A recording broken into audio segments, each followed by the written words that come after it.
So this week it went from super sunny to kind of cold, and it actually even snowed. But before it did, I did get to a few things. So did get to unloading and piling up the topsoil for the garden. I did make a pile and dump out the rest of the peat mulch, which I'll mix with the fresh topsoil. And I don't know if you can see some of these dirt spots. I actually dug up and pulled out some of the fresh lilac bushes, and so I harvested those and transplanted them to the front to create a new lilac bush area. They started to encroach out here, and I didn't want them all to get ruined with the weed whacker, so I transplanted those to the front garden and ended up getting some free cement blocks. So what we did is we put the cement blocks up against the garden gate here, or garden fence, and so took the cement blocks and put them all the way around the base of the garden fence, which I think will assist in keeping animals out from burrowing underneath the edge of the fence. So that got done all the way around. Still have some cleanup to do here, but that got done.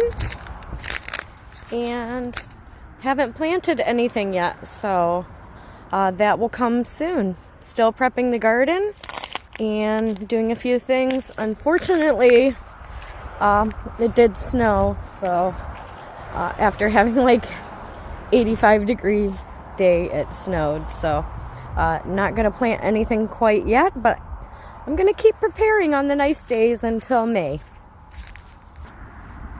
Walking down towards the flower garden, you can see move the pergola from the backyard into the front garden entrance, and where the pergola was, the back patio, I'm hoping I can get a greenhouse built with some of the wood and windows that we have around here, but that may not even be a project for this summer. But still working on the garden. Pretty much done with things for now till it does get a little warmer. Had to cover up my Easter lily because it did snow and I didn't want it to die. But as you can see, I added in a stone pathway on the mulch in front of the new garden bed. And this is where I transplanted some of the lilac bushes right here. So eventually they will grow up and kind of block the road a little bit. And that's what I've been working on. So it's Tuesday morning, 7 o'clock, and I'm doing haircuts first thing and making breakfast. So I went to Country Max and bought a few plants. I got some hyacinths, some pink and purple. And these were on sale, 5 for $15. And then I also got some pink azaleas. So a pink azalea bush, and I'm gonna plant that in the garden right here.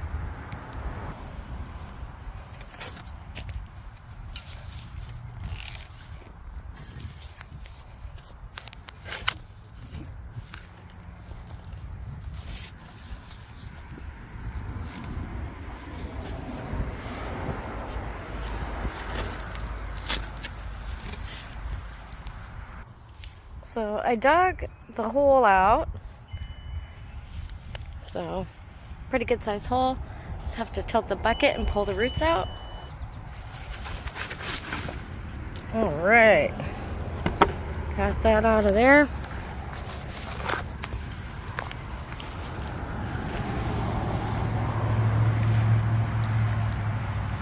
The pink azalea bush. Gotta get a little rake here. I'll just use this. Just use this little trowel here.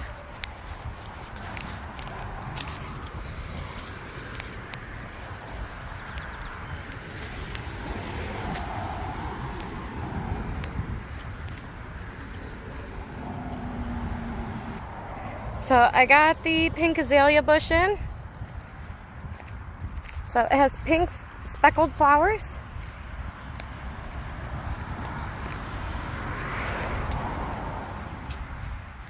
And it grows about 4.5 foot tall and up to 5 foot wide. And blooms regularly. So that one's done. So coming in along nicely. Got a few more flowers to put in. But it's a really lovely day. It's got to be at least 75 out here today in Western New York. I'm about 15 minutes from Lake Ontario. And the weather is beautiful.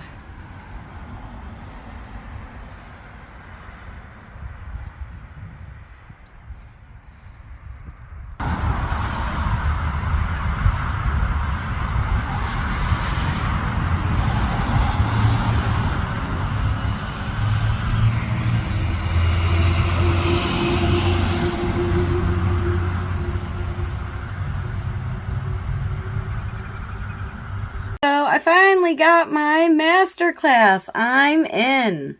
So I think I'm going to start with this Masterclass. Salman Rushdie. And I'm excited to have a Masterclass membership for the year.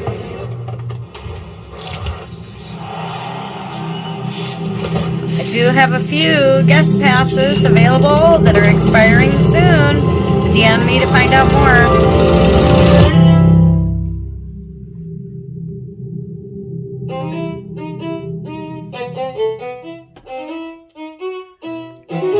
We are what one could call the storytelling animal. We are the only creature on the earth that does this unusual thing of telling each other stories in order to try and understand the kind of creature that we are. I think this is going to be really good. So this is my first Masterclass, storytelling and writing. Nourishment and safety and love. When those things are met, almost the next thing that the child asks for is tell me a story. And secondly, an encouragement. The warning is that it doesn't come easily. Right. It took me 12 or 13 years of not being successful before I was at all successful. So you have to have a kind of absolute determination and drive that this is who you want to be, and to hold to that in spite of disappointments and reverses. So that's the warning. The joy is that when you do write something good, it's an incredible exhilaration. Wonderful. You really feel that you have, first of all, done something for yourself. You've done the gift of self-expression. It's a great feeling. If you've managed to do that, then it makes you happy. It should make you proud. I hope it will make you proud. And the joy of the life of a writer, I think, is not to be underestimated.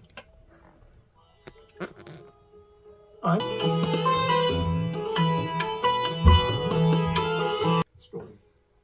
And so I've always tried to put that kind of vroom vroom factor, what drives the book, at the center of it, whatever else it may or may not be doing. Without conflict, it's hard to have drama. I mean, one of the things I'm finding these days is a fine line between conflict and overboard, maybe. Over the line. Happiness that it's almost impossible to write about. He said happiness writes in white ink on a white page. It doesn't show up. If people are happy, there's no story. Right. These people are happy, we are told. The end. Because what else is there to say? The hardest thing, I think, of all, is to write about happiness. Beginning a piece of writing is a question of finding the right entry point. Some of the doors you go through will just lead to a dead end, and other doors will open out into an attractive space. Super relatable. So which slice through the world you take, I mean, I very often, even now, have like 9, 10, 11, 12 attempts at finding that door to go through before I'm before I know that I've found the one that leads me through the story. It's too artificial. It's talking about will be mirroring. seen I as feel like artificial. I've done that. But if there's in a my relationship, story. if there's over here a mother and Two daughter having a situations certain mirroring kind of one bad another. relationship, and over here in another place or in another generation, there's another mother and daughter having a difficult relationship. It doesn't have to be the same difficulty. So I think I'm stopping precise here instant of in India's 4 arrival at opening lines with independence, power I tumbled of forth Solomon into the world. There were Rushdie. gasps, and outside the window, fireworks. So far, I'm liking what I'm hearing. Some of it I've heard before. It's really nice to hear the way Salman Rushdie is explaining his story writing process. Really enjoying this masterclass so far. So I'm going to call it a night, and I think I'll get back to it tomorrow.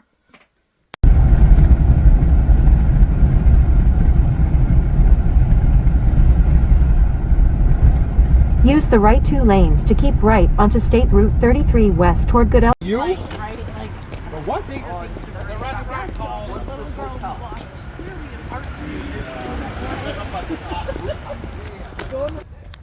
This is on Skylar?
Buffalo, and welcome to the 2023 Jerry Seinfeld Show. Mark Schiff. Driver's license to drive here? And are stop signs optional? I'm just asking. Oh my God, I don't believe it. Buffalo, New York, in here.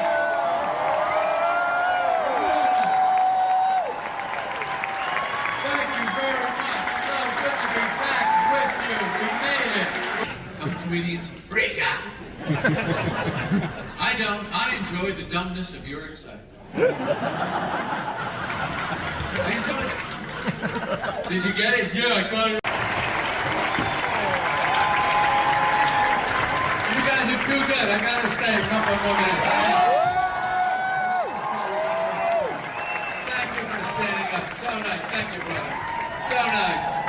Unbelievable. Buffalo, the greatest. The greatest. I'm moving here. I'm here. The only thing that I've heard is that the winters are very mild. That's the only thing that I've heard. Anyway, what, you know, really, really, so much fun to be here with you tonight. You've been such a great audience. I want to thank that as you're going home. I know you were think we were a good crowd, honey? You were amazing. So, here's what I did during the virus. I was doing nothing like you were. I was sitting around. A friend of mine calls me, one of the writers from my TV series. Do you remember the episode, The Soup Nazi? So the guy that wrote that episode and I, we're still friends after all these years, and it has been many years. I don't even need to talk to him. And so he said, why don't we write a movie based on that stand-up bit that you do? I go, well, you can't write a movie based on a stand-up. A stand-up bit is like a minute long. Movies take forever. There's millions of people in them. I've seen them. So, but we start to write it anyway, because we got nothing to do. So we start writing this thing. We write it. It's like 125 pages. I'm sorry. I read the thing after we write it. I go, yeah, this is Friday. I just finished making this movie Tuesday of this week. And it's coming out this year on Netflix. This year. I wrote it. I directed it. It's all comedians. Mostly a lot of great actors too, but every comedian, Sebastian Maniscalco, Bill Burr, Amy Schumer,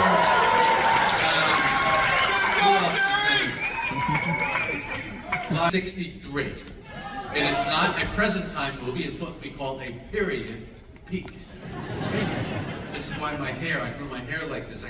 I just finished doing So they put fake hair, they sprinkle, they have it in a can. They sprinkle fake hair. If you look up at the screen, I have tons of dogs. Look up at the screen. My puppies. Lots of puppies. And it's not just these puppies, there's more. I just need to find the face. This bed sure is a mess. You must have had fun last night. Yeah, I fell asleep in here. Yeah, it looks tore up. And you're watching Funny? Yeah, and this is also all the animals that I have. Nice. Oh, cute. And the baby puppies. And this is how my shelter is going. Nice. Having fun. Saturday. Tomorrow is a day off. Yes. Love you. Yeah. It's Saturday and it's pretty windy out. Rained all night. Adam's doing some work on the side of the road. The chair's just swinging on its own. Kind of windy. But a nice thing is, the lilac bushes have leaves and flower buds on them. Pretty soon they'll be beautiful purple and white lilacs. I'm so excited. I've missed you. And the smell, I can't wait. I cannot wait. Super exciting. And I think it's a little bit wet to be doing garden work still. I'm excited. Probably harvest and replant some of these lilacs. I already did a few, but probably do some more before start weed whacking. And I don't know, either today or tomorrow, probably start trying to clear up some of this stuff that's back here around the garden gate. And I probably will either lay a tarp or cardboard down to kind of keep the weeds down till I plant. One area pretty ready, just gotta prep it and plant. Pretty exciting. Once the weather starts permitting us to do some more work, or me to do some more work.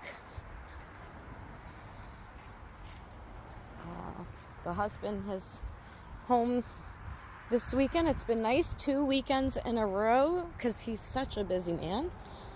He's doing some of the work that I would prefer not to do. All this wood still needs cut up. This stuff.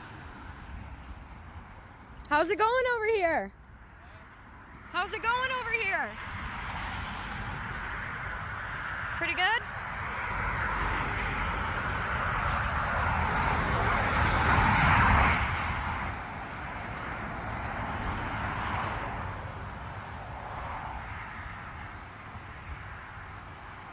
cleaning up the side of the road of the house. That way when you drive down the road, all the winter debris is not seen around.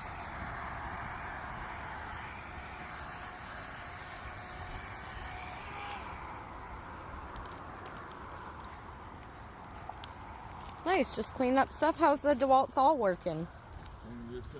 Small battery operated saw. We do have a big chainsaw, but that one is definitely more handy and durable. So just cleaning up some of the stuff. Looks like he got all the garbage, which is great.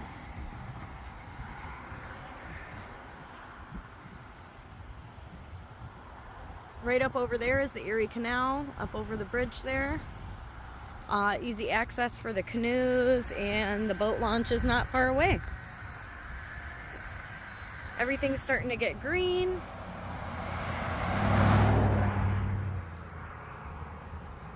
It was raining this morning, not so much now.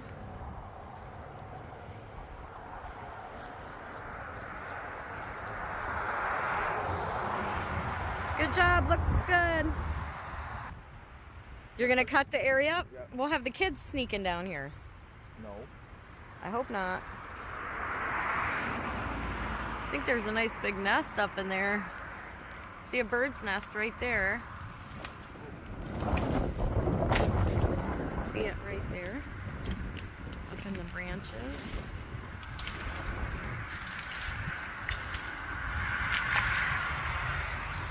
I wouldn't disturb that bird nest. There's some bird nests up in here, I think multiple. I would be careful. I hear the birds.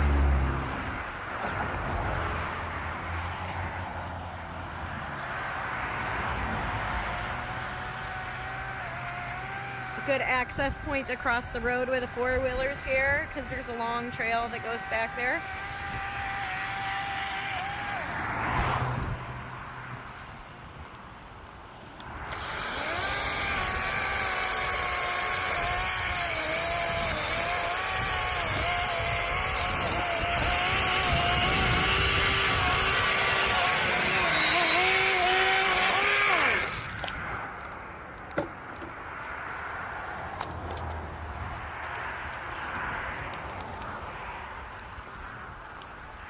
It's nice to see some of this stuff getting done. Pretty soon it'll be campouts and golfing and busy weekends. So now is the time to get this stuff done.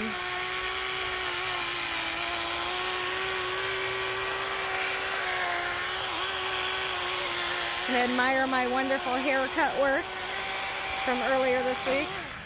Huh? I said people can admire my wonderful haircut work on you from this week. Masterpiece. Yes, I am a master. I'm gonna put the chainsaw over here. This is a battery operated chainsaw, which is pretty light. Works pretty well. I mean, it's not for cutting down giant trees. We do have a regular chainsaw for that. But I'm just gonna place it in here. All the garbage and shit needs thrown away. Some stuff cut up. It's a little windy. Little by little, getting some stuff done. To be honest, haven't done much over the last few years besides working on my garden. Didn't do the veggie garden in the last few years either, so that'll be nice to get back to that. And definitely want to get some hanging baskets for the front porch, and still have to do some other maintenance. So, but the leaves are coming on the trees.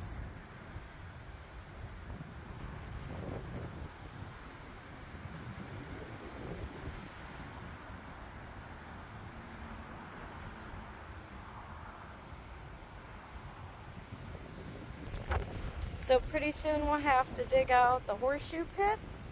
There's one here and there's one over there. The boat's in the way right now. So that'll still need to be done, and fresh sand seems to disappear. And these trees here are all the way down the line, are the property line, the edge of our front yard. Definitely got plenty of space to do that. So this wood pile is definitely going to need cleaned up and moved. It has to sit for a year. This tree was just cut down right here. So fresh trees right here on the property line.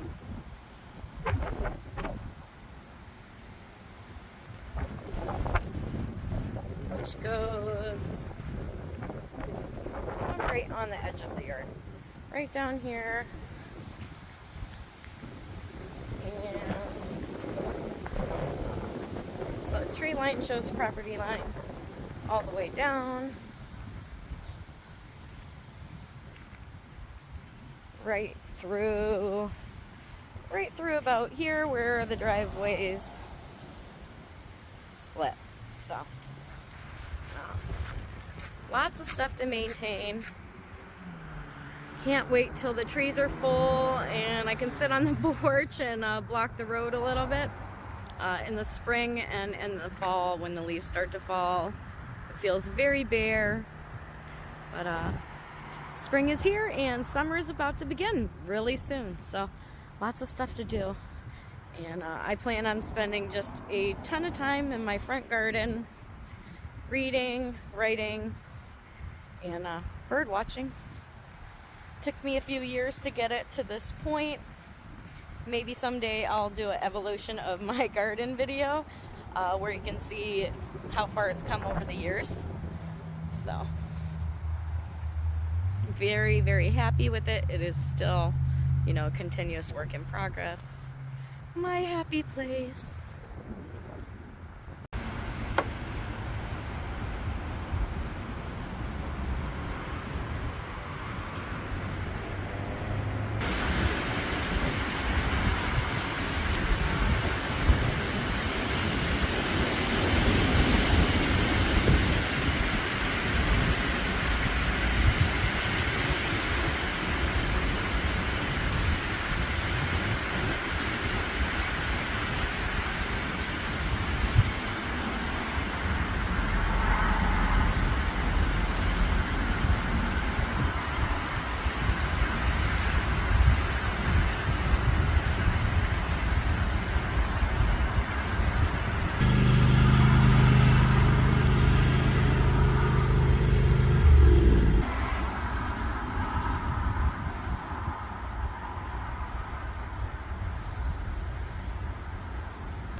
These trees are gonna fall on me. So windy.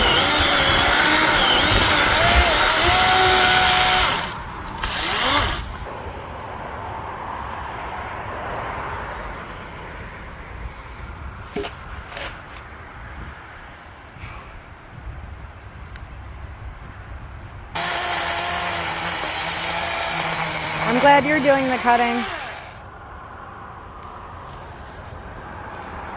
This wood will be good to burn for fires and stuff in the future, even if it has to sit for a year. I think most of these have been cut down for over a year though, that have dropped over the winter just in the side brush. So cutting up any big logs and putting aside for firewood. I think it's gonna rain though, so I'm not gonna get too into anything right now. Maybe go back to my Masterclass membership that I got for my birthday. I'm still finishing up Salmon Rushdie this week. Loving it, learning a lot. Good job.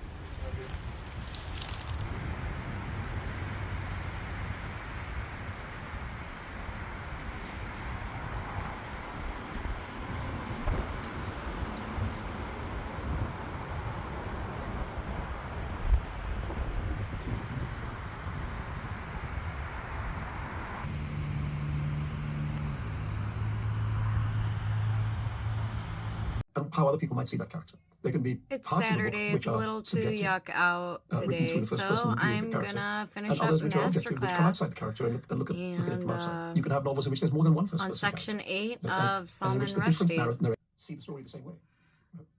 I mean, there are some books which have really multiple narrators. William Faulkner's As I Lay Dying is like a relay race with every chapter. And what that does in the end is to give you almost a collective community view of the story. So yeah, I mean, I would suggest I'm finding him very experimenting with all this. interesting. It's worth getting the hang of all these different things because it gives you a toolbox. That's pretty cool. Probably even rewatch this a second time I mean, if I essentially, can. you have three ways of revealing character. You can either reveal character through what they say. If they say some terrible things, then you know that they're that kind of terrible person. If you're writing another kind of book, you can reveal character through interior monologue. You can tell the reader what is going on inside the character's head. And the third thing is you reveal character through action, through what they do. As in real life. And there you go. Sometimes There's in a your book, sneak there is a peek discrepancy between of what people say Salman and what they do. Rushdie. When Ralph Ellison writes Invisible, idiosyncratic it is, the more it will feel authentically yours. And I mean, this comes back to the thing that I really do think, which is that in order to be a really good writer, you have to have an unusual amount of self-knowledge. You have to really know who you are and what makes you tick and why. You know, the line often is ascribed to Socrates, where he said, the unexamined life is not worth living. Writers are people who deeply examine their lives. And when one talks about dialogue, the important thing is differentiation, to try and make sure that the characters speak in different ways. You know, I mean, that's true of writers too. You know, you don't want all writers to sound the same. So craft is great, but it gives you a foundation, which is a very important foundation. But you have to, at some point, move beyond that into something more individual. On almost every page of Nabokov, there are words that you have to scratch your head about. His style is slightly show-offy, you know, and he likes to display his erudition. There are other writers whose writing comes from a much smaller group of words, but which serve their purpose very well. You know, Dr. Seuss decided to write everything he ever wrote in what in those days was called basic English, which was a very small vocabulary that people needed to know in order to be able to communicate in English. And all his the colossal success of these books is because they're written in this ultra simple language. You know, I do not like green eggs and ham. You know, I do not like them, Sam I am. You know, there's no long words, there's no complicated ideas, but there's a kind of brilliant musical use. They say the average person in the U.S. has an 8th grade reading level. To write at that level, so the most people can understand your writing. I do spend a long time on that. You know, sometimes I'll change the order of words if that lends a better musicality to the sentence. Novel. Eating some leftover spaghetti, and I'm on section when there wasn't so much of an argument 13 about the nature of reality. In the 18th and 19th centuries, writers writing in England, in America, and France could, broadly speaking, assume that their vision of the world was shared by their readers. That you know, that the idea of what the real world was something about which there wasn't an argument. There was a kind of consensus about that. Having said that, that realist novel, that consensus, we now can see was based on avoiding certain. Now we live in a world in which reality is very, very contested. You know, one man's ceiling is another man's floor. One man's truth is another man's fake news. And there's an argument about reality, but what is true, what is untrue, what is right, what is wrong. Surrealism is a thing which begins with the premise that we know that this is all make-believe. We know that these people don't exist and these things never happened. And therefore, there's no reason to confine ourselves to things that would happen in real life. You know, because we're in the world of dreams, we're in the world of imagination. There's a point at which you have to put it aside and make it up. You know, and sometimes you can make up things that turn out afterwards to be true. You know, because imagination is a wonderful weapon. You know, that can stumble on the truth without you actually having any expertise. I mean, I have a case of the dangerous to revise it. However, whatever it is, at that point, it's like, you know, it's like performing brain surgery blindfold, you know, or wearing boxing gloves. And there's a moment where you just have to think, okay, whatever this book is, whatever its faults are, this is what it is. I can't touch it anymore. there's no worthwhile book that was simply written once and published. Because it's not how the mind works. We try to approximate what we're doing, and then we try gradually to get closer and closer and closer to what we think we were supposed to be doing. So yeah, revision is everything. Sometimes it feels better just to go on and try and get some kind of a draft down on paper, and then maybe step away from it, take a bit of a break.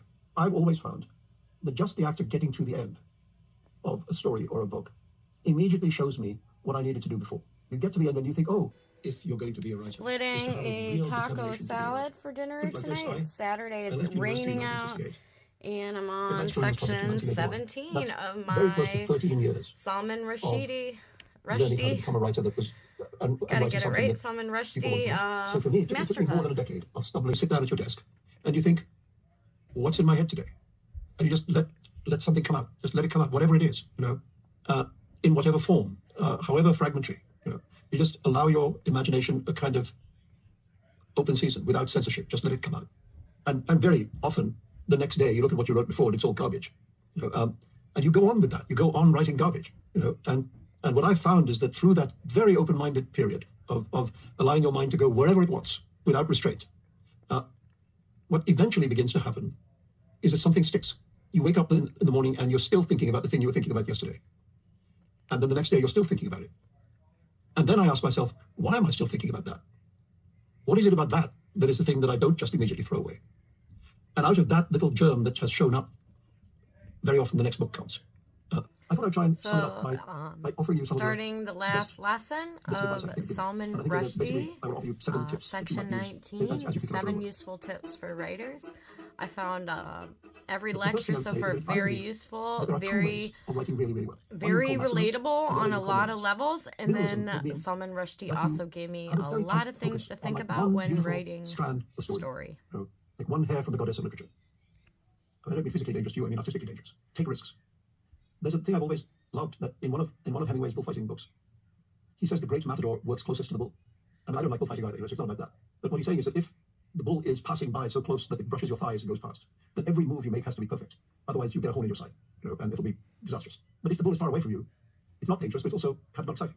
So try and find a way of working close to the bull. Try and find a way of taking the risk. That means that your book has a high risk of not coming off, but if it does come off, it's extraordinary. Take the risk. So I really enjoyed Salman Rushdie's masterclass on writing.